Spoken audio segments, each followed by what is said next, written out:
Happy new year guys. এই বছরে আশা করি আপনাদের এই বছরটা ভালো যাবে এবং আশা করি আপনাদের 2024ও ভালোই গেছে। তো আমরা এই বছরে অনেক নতুন নতুন কন্টেন্ট নিয়ে আসবো আপনাদের জন্য এবং আপনাদের একটু সাপোর্ট লাগবে, আপনারা একটু সাপোর্ট করবেন। তাহলে এই পার্টিকুলার ভিডিওতে আজকে আমরা একটা বিশেষ টপিক নিয়ে কথা বলবো। এটা একটু ডিফারেন্ট টপিক এবং আপনাদের রিলেটেবল টপিক হবে। কারণ হচ্ছে আপনারা অনেকেই হয়তো নতুন ল্যাপটপ বাই করতে যাবেন, কারণ নতুন বছর আসছে, বা অনেকে হয়তো পরীক্ষা শেষ যাবে, অনেক স্টুডেন্টরা নতুন ল্যাপটপ বাই করতে যাচ্ছেন, কিন্তু কি সেগমেন্টে কীভাবে আপনি বাই করবেন সেটা হয়তো আপনারা জানেন না। এই পার্টিকুলার ভিডিওটা যদি আপনি পুরোটা দেখেন, এক ফোটা স্কিপ না করেন, তাহলে ভিডিও যদি আপনি হয়তো আপনার জন্য ঠিক সেগমেন্টে, ঠিক প্রাইস পয়েন্টে সব কিছু স্পেসিফিকেশন জাজ করে একদম সঠিক ল্যাপটপ কিনবেন, এটা আমার বিশ্বাস আছে। তো বেশি দেরি না করে চলুন ভিডিওটা শুরু করা যাক।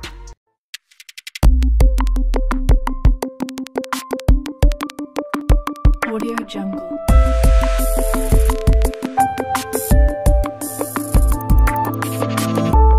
যে সমস্ত স্টুডেন্ট, বিশেষ করে স্টুডেন্ট যারা রয়েছে, যাদের বাজেট কম কিন্তু পড়াশোনার জন্য একটি ল্যাপটপ বাই করতে চায় খুব কমের মধ্যে, কিন্তু যাদের রিকোয়ারমেন্টসও খুব কম, জাস্ট পিডিএফ রিডিং করা এবং সামথিং এন্টারটেনমেন্ট, তাদের জন্য 15,000 থেকে 30,000-এর মধ্যে এই সেগমেন্টে পার্টিকুলারলি ক্রোমবুক বেস্ট হতে পারে। হ্যাঁ, অনেকে এখন বলবে ক্রোমবুক তো আসলে ল্যাপটপই না। এটা ঠিক, ক্রোমবুক অনেকে ল্যাপটপ প্রেফার করে না বা ল্যাপটপের ফুল স্পেসিফিকেশনের মধ্যে পাওয়া যায় না।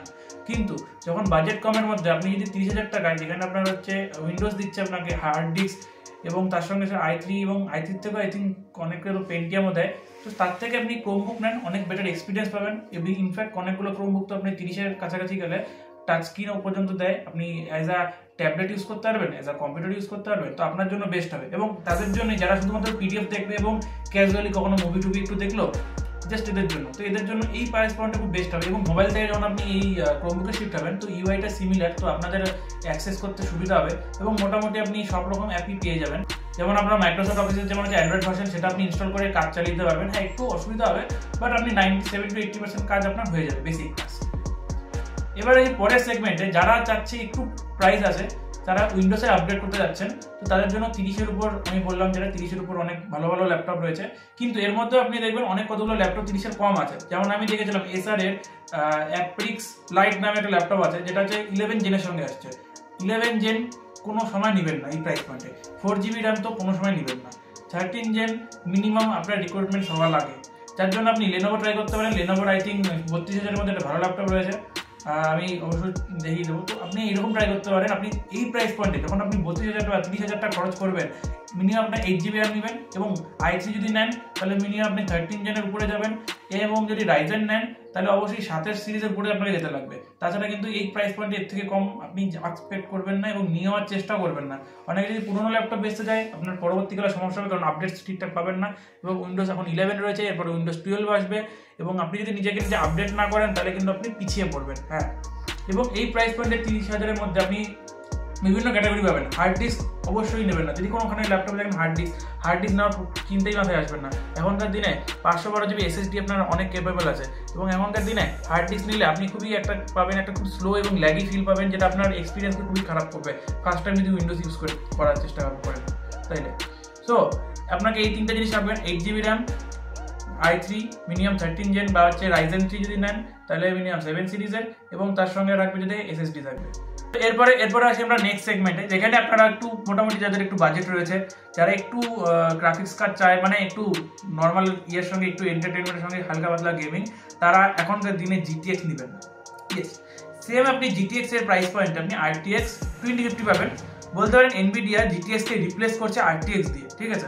এটা হালকা প্রাইস পয়েন্ট বেশি হবে, আপনি 50K থেকে মোটামুটি 2 উপরে উঠতে লাগবে, মানে 55K বা 60K এর মধ্যে আপনি 2050 পেয়ে যাবেন 4GB র্যামের গ্রাফিক্স কার্ড। আর তার সঙ্গে সঙ্গে i5, এই ক্ষেত্রে মিনিমাম i5 নেবেন, কারণ আপনারা অনেক উঠে গেছেন। i5 it's does not matter কি আপনি HX, অনেকে HX প্রেফার করার দরকার নেই, কারণ আপনার যদি রিকোয়ারমেন্টস খুব কম থাকে, আপনি যদি খুব মিনিমাল গেমিং করতে চান বা আপনি যদি মিনিমাল এডিটিং করতে চান ভিডিও, তো আপনার এই গ্রাফিক্স কার্ডে হয়ে যাবে আশা করি। তো আপনি যে 55 থেকে যে 60 সেগমেন্টের মধ্যে আপনি মোটামুটি HP Victus পেয়ে যাবেন। HP Victus খুব একটা ভালো চয়েস আপনার বাজেট সেগমেন্টের মধ্যে। অবশ্যই আপনি টাফ পাবেন না, টাফের জন্য একটু পয়সা বেশি খরচ করতে লাগবে আপনাদের। যদি বাজেটটাকে হালকা উপরে আপনি যেতে পারেন, টাফ একটা বেটার অপশন বলতে পারি। আমি নেক্সটে আসছি আমি 4 বিষয়ে আর কি। তবে যেটা বললাম আপনাকে, এই বাজেট সেগমেন্টে HP বেস্ট, এছাড়াও বেস্ট, আপনি এই দুটো কোম্পানি আপনি প্রেফার করতে পারেন চোখ বন্ধ করে। প্রিমিয়াম, থোড়া সেমি প্রিমিয়াম সেগমেন্ট বলবো, এখানে আপনি 7 এর উপরে চলে যাবেন এবং 1 লাখের নিচে। তো তো এই পার্টিকুলার সেগমেন্টে আপনি এক্সপেক্ট কি করবেন মিনিমাম 16GB র্যাম। হ্যাঁ, উইদাউট 16GB র্যাম কোনোদিনই প্রেফার করবেন এবং মিনিমাম তো i5 লাগবে। HX হলে বেটার, আর যদি HX না থাকে i7H প্রসেসর অবশ্যই নেবেন। তো এই পার্টিকুলার সেগমেন্টের মধ্যে আপনাদের কুলিং সিস্টেম ভালো হতে লাগবে, তার জন্য আপনি MSI প্রেফার করতে পারেন। MSI এর কুলিং সিস্টেম যথেষ্ট পরিমাণ ভালো। তার সঙ্গে সঙ্গে রয়েছে হচ্ছে আপনার টাফের একটু কুলিং সিস্টেম একটু খারাপ, কিন্তু ডিউরেবিলিটি আপনি পেয়ে যাবেন এবং তার সঙ্গে ফুল সাইজ কিবোর্ড পেয়ে যাবেন। এছাড়া ROG রয়েছে, ROG আমরা ভিডিও লঞ্চ করেছিলাম, যদি না দেখে থাকেন আই বাটনে লিঙ্ক ক্লিক হবে, আপনি ROG দেখে আসতে পারেন। আমরাও এই সেগমেন্টেরই ROG কিনেছিলাম RTX 3050, এবং হ্যাঁ এই সময় RTX 3050 নিতে পারেন, কিন্তু অবশ্যই 6GB ভেরিয়েন্টটা নেবেন, এর নিচে কোনোভাবেই যাবেন না। তারপরে আসি এবার 1 লাখের উপরে সেগমেন্টটা। এখানে কিন্তু অনেক কিছু চেঞ্জ হয়ে যায়। 1 লাখের উপরে সেগমেন্টে আপনার মিনিমাম 40-60 উপর যেটা লাগবে আপনাকে, উইদাউট 40-60 না হলে আপনি 1 লাখের উপরে কোনোভাবেই স্পেন্ড করবেন না, সেটা আপনার ওর্থ অফ মানি হবে না আপনার। এখানে 40-60 উপর চলে যাবেন আপনি, এবং তার সঙ্গে সঙ্গে i7 তো মিনিমাম রিক্রুটমেন্ট। এই সেগমেন্টে আপনার i7 ছাড়া কিন্তু কোনো ল্যাপটপ যতই ভালো আসুক, যতই স্পেক নিয়ে আসুক, কোনোভাবেই পারচেস করবে না, কারণ এই সেগমেন্টে যে কোনো কোম্পানি i7 দিচ্ছে, সে আপনি যে কোনো কোম্পানি যেতে পারেন। এখানে আপনি এই সেগমেন্টে যারা বেশিরভাগ লোকেরা কি করে, গ্রাফিক্স ডিজাইনিং করে, তো গ্রাফিক্স ডিজাইনিং এর জন্য আপনার 16GB র্যাম তো চলবে, কিন্তু আপনি যদি 32GB র্যাম থাকে, অনেক ল্যাপটপ 32GB থাকে, তো সেইটা কিনলে আপনার বেটার হবে, কারণ এখানে আপনি অ্যান্ড্রয়েড স্টুডিওতে ডেভেলপমেন্ট সবই করবেন, তো এটার জন্য আপনার বেটার হবে এই ল্যাপটপটা। এবং তারপরে আসি একদম আলট্রা প্রিমিয়াম, মানে একদম পয়সা ওঠানি সেগমেন্টে। এই পার্টিকুলার সেগমেন্টের লোকে যখন এত পয়সা থাকে, তারা জানে না সে খরচ করবে। সরি, জোকস অ্যাপার্ট, এই পার্টিকুলার সেগমেন্টে যারা আপনার কাছে যদি খুব টাস্ক থাকে, বিশেষ করে আপনি যদি গেম ডেভেলপার হয়ে থাকেন বা সফটওয়্যার ডেভেলপার হয়ে থাকেন, আপনাদের হচ্ছে খুব ওয়ার্ক করতে লাগে, তো এই পার্টিকুলার সেগমেন্টে আপনি এটা কিনতে পারেন। মোটামুটি 2.5 লাখের উপর চলে যাবে। এর মধ্যে এলিয়েনওয়্যার বেস্ট বলবো না, আশা করি এলিয়েনওয়্যারের ইকোসিস্টেমটা খুব ভালো, হার্ডওয়্যার ভালো, সেটাও নিতে পারেন। বা আপনি যদি ট্রাভেল করেন, তো ট্রাভেলের জন্য আপনার বেস্ট হতে পারে জাইফেরাস সিরিজটা, ROG জাইফেরাস সিরিজটা, সেটা কিন্তু বেস্ট হবে, কারণ এটা লাইট ওয়েট, অনেক এই সেগমেন্টে অনেকটাই থিন ওয়েট রয়েছে, তার সঙ্গে সঙ্গে 32GB র্যাম, 2TB SSD ব্যাগেরা সব রয়েছে, তো আপনি জাইফেরাসটাকে কনসিডার করতে পারেন।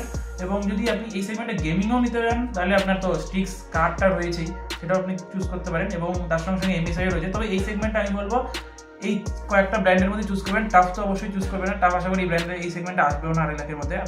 আপনি পেয়ে যাবেন ROG পেয়ে যাবেন, এলিয়েনওয়্যার পেয়ে যাবেন, MSI পেয়ে যাবেন, তো আপনি 3টা ব্র্যান্ডকে কনসিডার করতে পারেন, কারণ এই প্রাইস পয়েন্টটা একটু অন্যরকম টাইপের। আর যারা আপনি অফিস ওয়ার্কের জন্য আপনার রয়েছে হচ্ছে জেনবুক।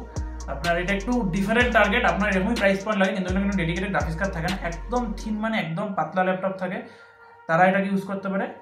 আর অ্যাট দ্য এন্ডে আমি বলবো ম্যাকবুক নিয়ে, তো আপনি যদি স্টুডেন্ট হন, আপনার কাছে যদি পয়সা কড়ির সমস্যা থাকে, তো ম্যাকবুক নেবেন না, কারণ ম্যাকবুকে অনেক সফটওয়্যার চলে না। আপনি স্টুডেন্ট লাইফে অনেক সফটওয়্যার আপনার লাগবে যেগুলো ম্যাকবুকে রান করে না, তো তার জন্য আপনাকে উইন্ডোজে আসতে লাগবে। সো আপনি সব দেখে শুনে নেন। আপনাদের যদি সেরকম, মানে আপনি যদি ফর এক্সাম্পল CSC স্টুডেন্ট বা অন্য সেরকম ইঞ্জিনিয়ারিং স্টুডেন্ট না থাকেন এবং জাস্ট নর্মাল PDF বগেরা, তাহলে ম্যাকবুকের যে আপনি নর্মাল ভার্সনটা 55,000 পড়বে, সেটা আপনি বাই করতে পারেন। এছাড়াও বিশেষ করে যারা কমার্সের স্টুডেন্ট আছে, ট্যালি যারা, এই সমস্ত কিন্তু চলবে না, কারণ ট্যালির কোনো সফটওয়্যার আপাতত ম্যাকে লঞ্চ করেনি, ওর জন্য উইন্ডোজই লাগবে। তো জাস্ট একটা ছোটো রিক্যাপ ছিল আপনাদের জন্য। যদি ভিডিওটা ভালো লাগে তাহলে লাইক, শেয়ার, সাবস্ক্রাইব করবেন। চ্যানেল নতুন আসলে অবশ্যই আমাদের কমেন্ট করে জানান যে কীরকম আপনি নেক্সটে ভিডিও চান, এবং আমরা এই নিয়ে অনেক ল্যাপটপ আনবক্সিং করেছিলাম, আপনি আমাদের চ্যানেলে চেক আউট করতে পারেন, যে সমস্ত ল্যাপটপ রয়েছে আমরা সেটা রিভিউ ডিটেলসে দেওয়া আছে ভিডিও। তো এটাই ছিল, দেখা হবে আমাদের নেক্সট ভিডিওতে। সো